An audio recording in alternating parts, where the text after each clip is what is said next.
Today, we're taking a look at the Beelink EQi12. This is our first time using a modern mini PC, so we'll be taking a look inside, benchmarking it, and putting our own unique take on seeing what this tiny box can do. Like we said, this is our first mini PC, so we're excited to open the box and see what's inside. Looking at the specs on the back, we could see the CPU is an Intel Core i5-1235U with 32 gigs of RAM and 1 terabyte of storage.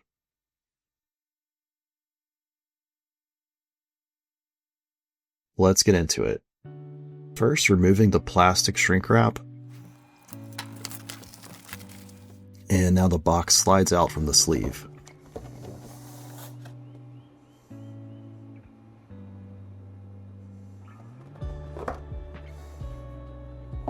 Thank you for your choice. A friendly message with some troubleshooting tips. I believe this is referring to the Windows first login, suggesting to disable LAN and Wi-Fi if you're having trouble logging in. And of course, peel off the film before use. Pulling the unit out, the packaging is nice and compact. A hello sticker and short little user manual. And a note about a jumper setting for USB power. 2 cords wrapped in Velcro, a power cord, and HDMI cable. Let's remove the plastic here. On top, it does have a Windows hologram and Beelink logo. On the front, USB 3, headphone, USB-C, power button, and an LED. On the back, we can see a lot of the heatsink fans here, as this is the air exhaust. 2 USB 3 ports, 2 HDMI ports, each supporting 4K, a USB 2 port, 2 LAN ports, which are both 1 gig, and power. For having a built-in 85 watt power supply, it is very compact. And just for a size comparison, looking at other small computers, here's an old Mac Mini. This one is from 2008. And another Mac Mini, shorter but much larger footprint than the Beelink. There are 4 screw holes on the bottom, each covered with a rubber foot. After removing the 4 Phillips screws and prying the lid, we are inside. We can see the RAM and a large black heatsink. I'm guessing it is over the NVMe. Under the heatsink, we see the included NVMe drive. The heatsink also has a mounting surface for a second drive, so you can have a total of 2 PCIe 4.0 NVMe drives. And below the NVMe is the Intel Wi-Fi card supporting Wi-Fi 6. So you could pack more storage in with adding a second drive. I saw another Beelink EQi12 review on the HT Winganet channel, and that was a different hardware variant, as it had the RAM on the bottom of the board, and the RAM was not removable. Okay, let's put this back together.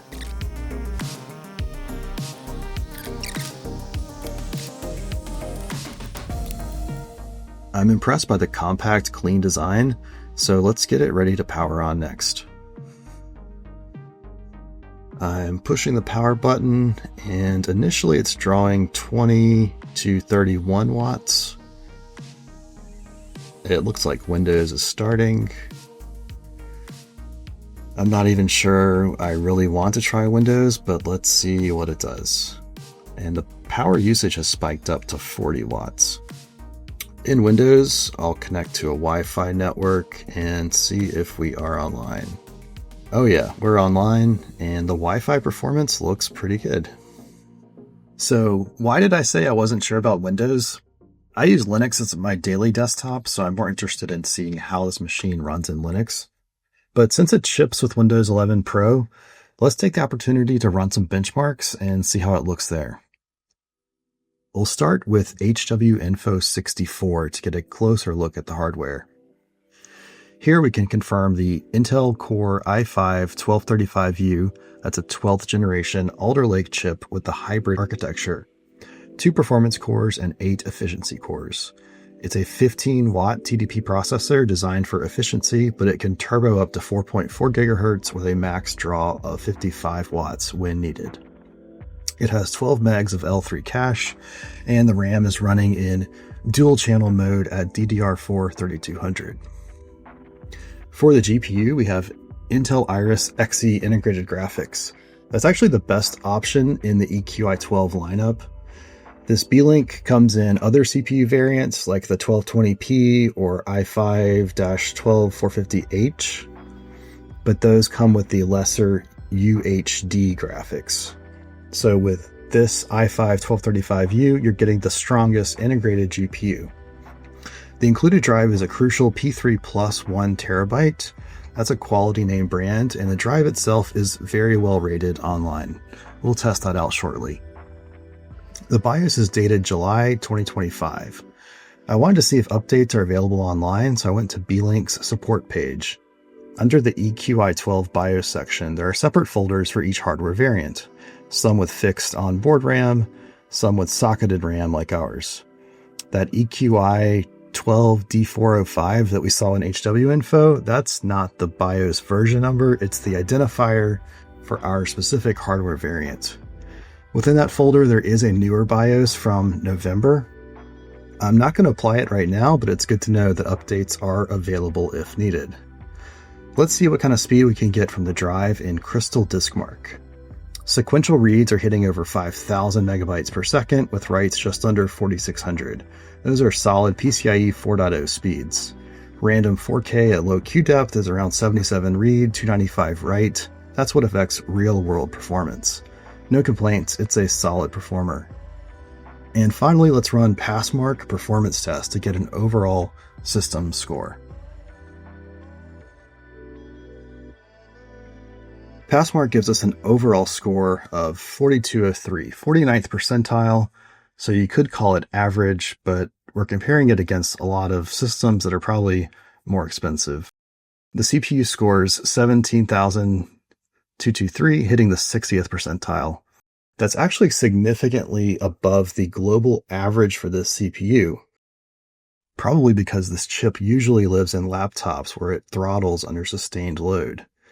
Beelink's dedicated cooling lets it maintain higher clock speeds throughout the test.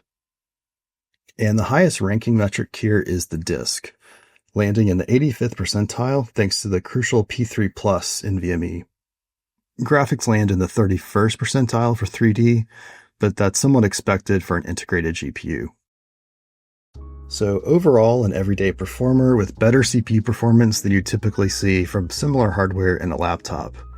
And I was impressed that even during the stress test, the cooling system did its job and stayed absolutely quiet. I wasn't able to hear any additional fan noise. And we'll drop a link in the description to the test results online. And finally, let's test the Realtek Gigabit NIC. With iPerf 3, we're able to get near gigabit speeds in a single direction, sending or receiving. But when running 10 bidirectional TCP streams, we're only getting like 900 plus megabits of transmit, but closer to 300 receive. It'll be interesting to compare this to Linux. And using browser tests, we're seeing speeds about as good as we can expect going over the internet.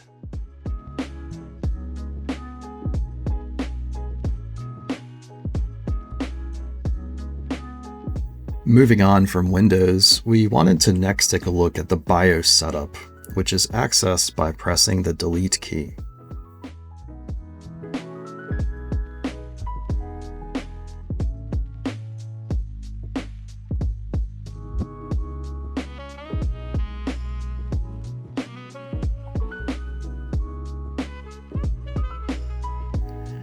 And here's what we were looking for. Our preferred approach for loading a new operating system is often over PXE. And we're going to set the first boot option to network so that we'll automatically start the boot process with PXE. Now, for a bit of a more adventurous test drive, we wanted to try out FreeBSD. To give us a PXE boot environment, we first set up netboot.xyz on our LAN. Importantly, it works for both legacy BIOS and UEFI clients.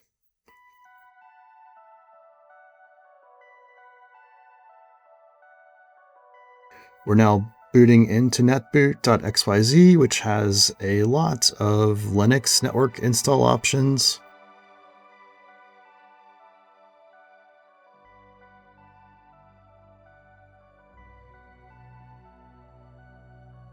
And live CDs. And utilities for live rescue CDs and other things like drive wiping. But with all of these options, netboot.xyz has FreeBSD support in BIOS mode, but not in UEFI mode. There's an open GitHub issue for this, but we can do a workaround. So what we're going to do is jump to the iPXE prompt here and tell it to boot the latest MFS-BSD image, which is currently 14.2.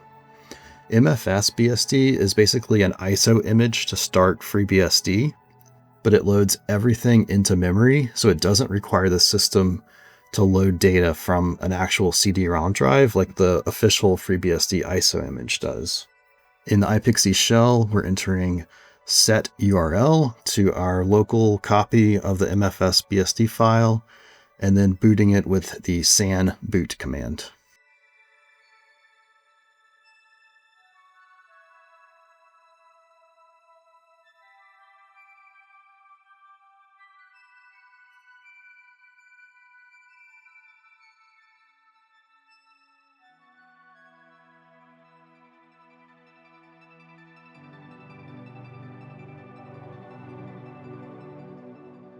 At the login prompt, log in with username root and password mfsroot. We're seeing this firmware ACPI error, could not resolve symbol. The errors keep printing on the screen every 10 seconds or so, so it's pretty annoying, and it would be difficult to get through the install process with this going on. Fortunately, it's not a serious issue, and apparently it has been noted to happen on several types of systems in FreeBSD. The error explicitly references ITE8. This is referring to the onboard ITE Super I/O controller, responsible for reporting environmentals like fan speed and temperatures. So to work around this, we can reboot and enter this option at the FreeBSD bootloader prompt. Disabling this ACPI setting means FreeBSD stops asking the motherboard for sensor data, but the CPU should still report its own temperature, and the Beelink fan controls should keep working as intended.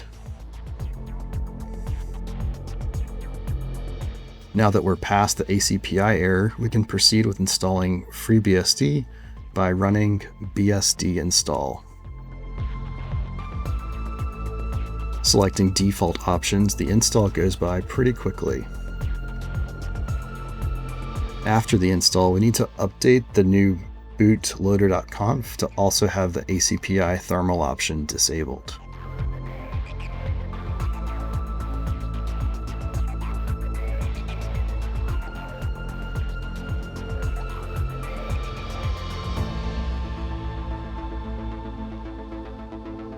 A minute later, we're booting into the new FreeBSD install.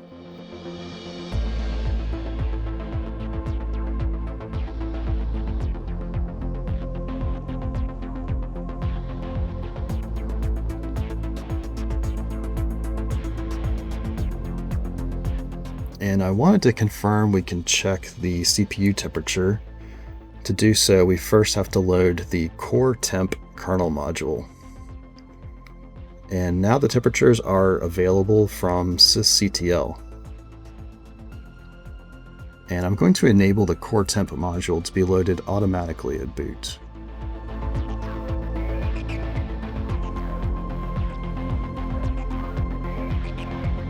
And after that's done, we can also use htop to check the CPU temperatures.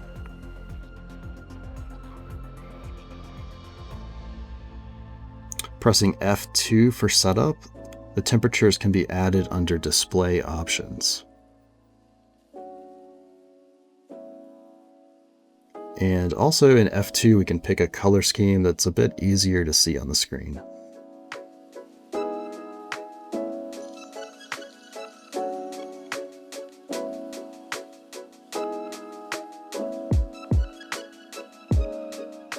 The FreeBSD installer doesn't set up a graphical environment, though this is a feature that will hopefully be added in a future release. Setting up FreeBSD as a desktop isn't something I've done in a long time, so I'm referencing a guide from the FreeBSD Foundation as a starting point. The first step is to install the X Windows system by running pkg install xorg.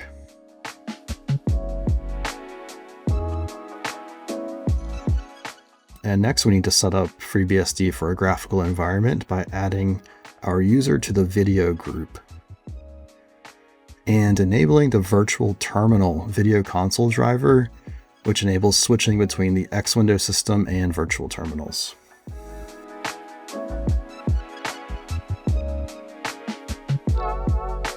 Next, install the GPU drivers with pkg install drm-kmod.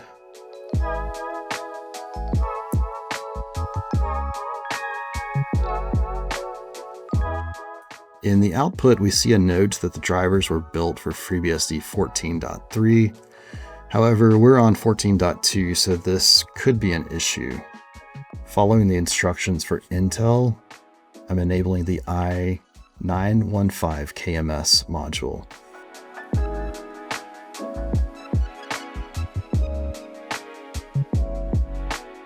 Next, we're going to install the XFCE and LightDM packages.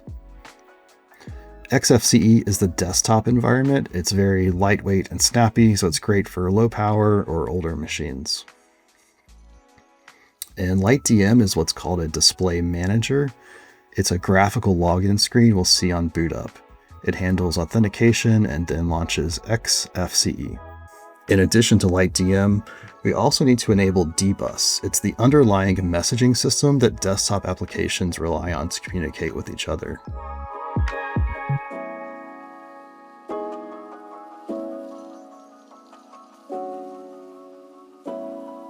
After a reboot, we're just getting this white character block on the screen. Switching over to a text console, we see the i915KMS driver didn't load due to a version mismatch. So we'll use FreeBSD-update to upgrade to 14.3 release.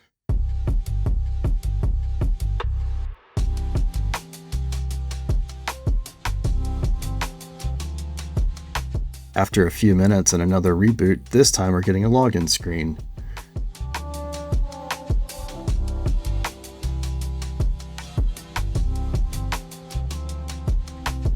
And we're able to log in and see the XFCE desktop.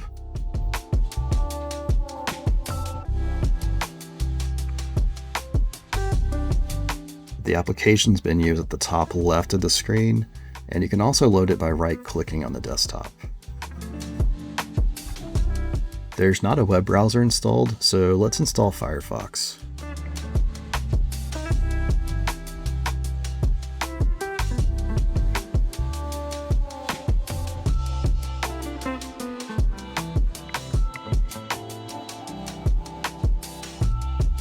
Watching video on YouTube is working, but I'm not hearing any sound from the monitor like I did before in Windows.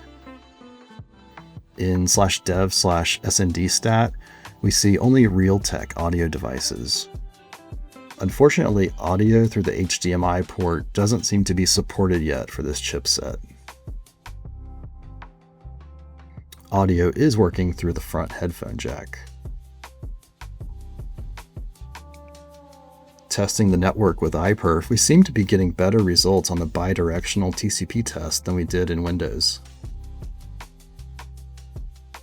One thing I noticed is that the network interfaces show up here in reverse order. RE1 has the lowered number MAC address ending in 23, and RE0 is ending in 24.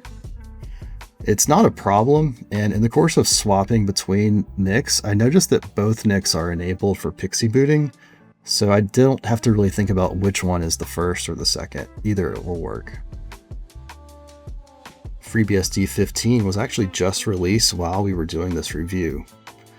There's not yet an MFS BSD image for it, but I'm going to put the installer on a USB thumb drive to give it a quick run through as well. It has the same ACPI firmware errors with this system, So we'll apply the same bootloader workaround as we did before. And speaking of that error, there is a patch to support this in FreeBSD, so perhaps that error will be resolved in the future. Otherwise, the install goes smoothly, and we're soon booted into the new install. This time, we're going to set up our desktop environment with KDE, which is a more feature-rich experience and seems pretty popular with many FreeBSD users. After some more setup work and installing SDDM, we have a graphical login screen. However, logging in just brought us to a blank screen. We later found a solution though by switching from Wayland to X11.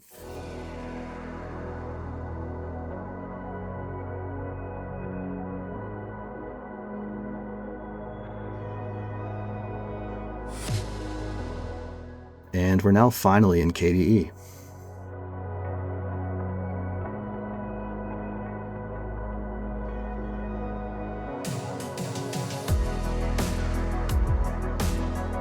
So besides the issue of audio not working through HDMI, it looks like this would be a pretty decent setup to try out FreeBSD as a real desktop workstation.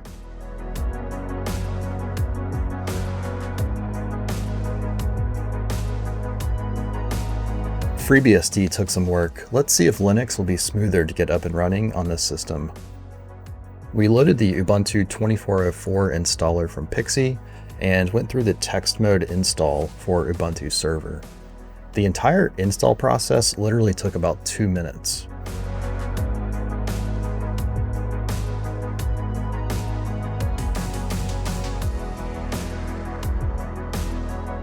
After the installation completed, the system rebooted, and we're now logged into the console. We'll get the KDE desktop environment ready by running apt install k ubuntu-desktop. And this will pull in hundreds of packages and use about 3.5 gigs of disk space. With that out of the way, let's reboot.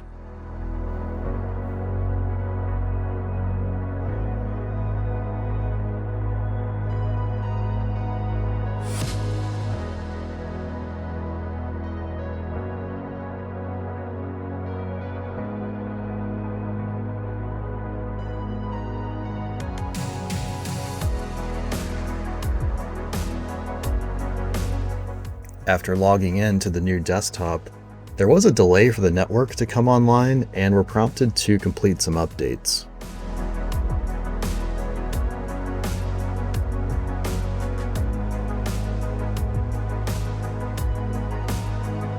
Let's try out some of the widgets in KDE.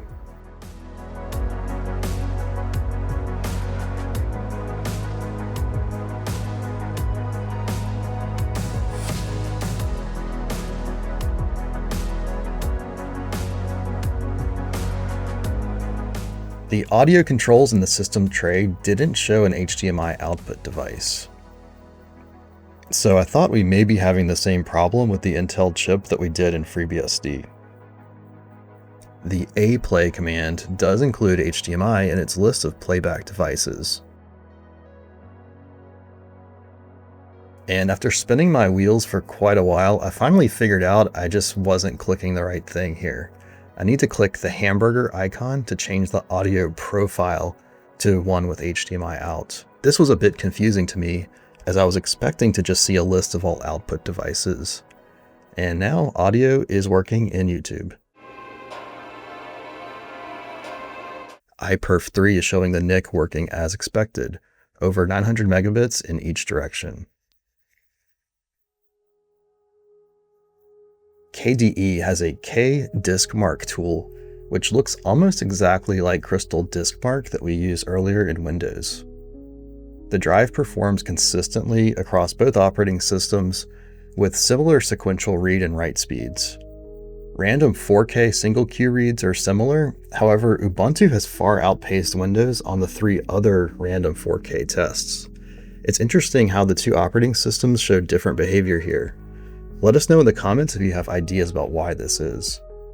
And for a full system test, we're running Geekbench. If you want to see the results, the link is in the video description.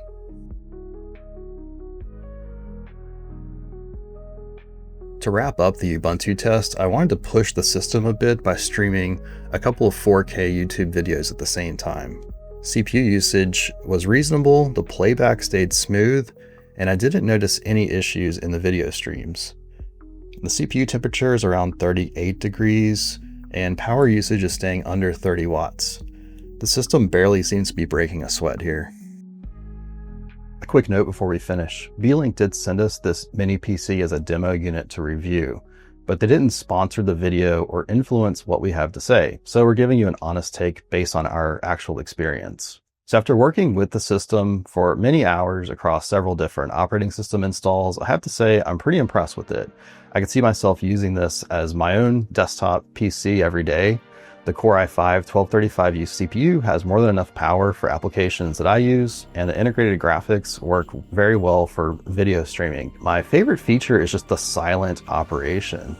Even under several different load tests, I couldn't hear any fan noise, and I really appreciate that a lot. Because the last two laptops I've had are actually louder than the mini PC.